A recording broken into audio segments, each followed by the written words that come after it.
In this video, we're going to take a look at Google searches for XRP. They are through the roof. Also, Congress has been talking to the IRS. What have they been saying? The SEC gets in the blockchain. And what would you do if you lost the keys to $300,000 in crypto? We're going to talk about what one guy did. Let's go. And now, the XRP Minute with Chip on the Chain.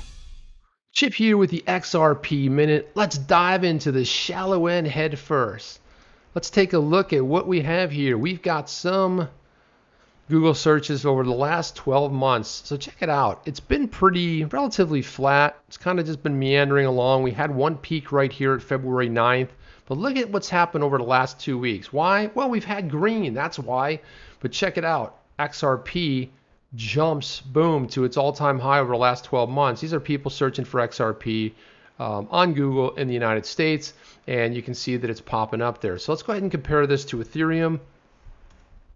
Take a look at what that looks like. Now in the blue we see right here is XRP. In the red we have Ethereum. And XRP has kind of been leading the way. You see they kind of popping up and down, really following what Bitcoin's doing most of the way. And if you see, they're kind of like juxtaposing for a position here. Who's going to be the winner? And they boom pop right here when we get a green market.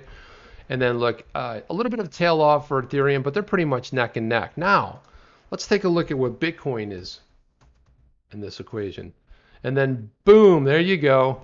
Bitcoin, the king, the winner, the decisive winner, of course. And if you look, this looks like a flat line, almost dead. You got the second, the third, fourth, everything below it kind of follows the same path. You had a couple little pops here and there. Now you do see a little bit of Bitcoin waning off here on the searches. However, it is just way, way, way out ahead when you can by comparison. Now let's take a look at the other story. So we've been talking about, you have Congress here who has been talking to the IRS, and they're looking to ease crypto taxes, right? But not necessarily the way you might think. They're really looking at what it takes to ease it when talking about staking coins or proof of stake. So Congressman David Schweiker, Bill Foster, Tom Emmer, and Darren Soto. Now you probably remember Darren Soto because Darren Soto has been championing all things crypto legislation. He's had his name on a lot of different things, the crypto taxonomy, token taxonomy, I should say, back in the day. And he's also behind this one as well.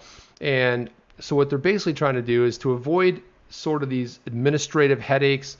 Members of Congress wanted to formally recommend that the IRS, that's the body that collects taxes in the United States, that they quickly consider a better way of taxation where tokens are earned by staking would only be taxed when they're sold in the hard currency, and it makes more sense. So we have a story about the IRS and how taxes are basically collected. Now the SEC, they don't want to lose a crumb of what's going on the blockchain. So almost at the same time, the Securities and Exchange Commission, the SEC, they issued a request for proposals on July 30th to procure tools for monitoring smart contracts on the distributed registry technology, or DLT. The tool should enable the SEC to monitor not only the source code, but also smart contracts and all related data. So you're probably thinking, that's weird. Why does the SEC care? Well, it also includes white or blacklisted addresses on these contracts, and it serves to ensure that the former legitimate do not evade taxes. Then there you have it. Again, they're saying that they're likely to be linked to illegal activities. And there you go. It's always the fact, no matter how we try to unbrand Bitcoin from the illegal activities, and we know that fiat probably till the end of time will outweigh the illegal activities, it has this stigma because of the way it came out of the gate, that it was going to be against banks, against governments, everything else, and it was just basically trying to avoid all that. We've seen a lot of that stuff swing back to the base point here. So let's go into this. So I teased this a little bit earlier. If you lost 300,000 in your crypto, you lost your keys, what would you do? Here's an interesting story. So there's a guy who said, no, I'm not going to let that go. A former Google engineer by the name of Michael Stay gets a weird message one day on LinkedIn. Some guy reaches out to him and says, hey, I had $300,000 in crypto in a zip file, and I lost my key, encryption key. Can you help? So Michael Stay gets back to him, and before it turns out that back in 19 years ago, Michael Stay published a paper detailing a technique for how you break into an encrypted zip file. Now, if you don't know what a zip file is, it's basically a lossless compression to take documents and lower the size of it. So it makes the size, the actual megabytes or gigabytes of a file smaller. It was a bigger deal maybe 15, 20 years ago when you were sending emails, you had to compress stuff, but you still probably know you get a zip file today. Maybe someone sends you a zip file, has maybe 5, 6 documents in it. So because the guy had the original computer, Stay knew exactly which zip technology compression he used, and he was able to sort of come up with some clues on how he might attack it and basically go after that. Now, one of the things you realized right out of the gate was this is going to take a lot of computing power. So they would have to go rent some big computers to be able to run this on. And their initial idea was it would probably take anywhere several months to go run an attack to see if they could break it. And initially their thought was it would cost about $100,000, which seems to be a lot of money. But if you had $300,000 in crypto and you got to keep 2/3 of that, and there was a way to get that back, I would think you would do that in a New York minute or an XRP minute, not a problem. So he goes ahead, they put everything together, they run the first test, and to their dismay, total failure. Doesn't produce the result. Runs for 10 days and no result is produced.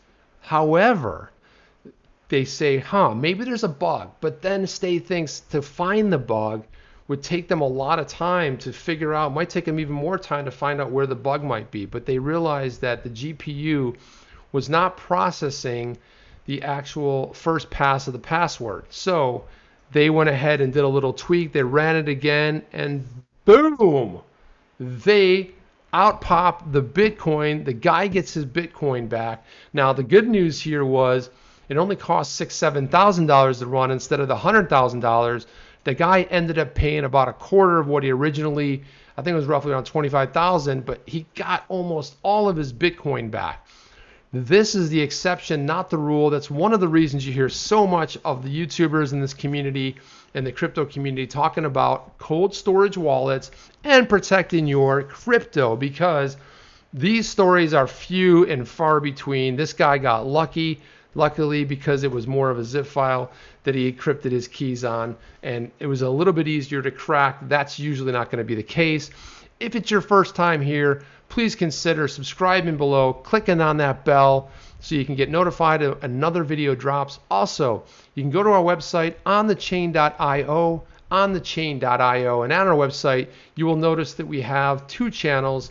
Our other channel is the live channel. We do live streams over there. Sunday nights we do the roundtable where we bring an interesting guest on and we talk to them about crypto and what's going on. On Wednesday nights we do a live version of the XRP Minute, all about XRP. I throw a bit of tech in there, and then we finish it up on Saturday mornings. We have Jeff with the How to Review, and he always has some interesting subject to talk about.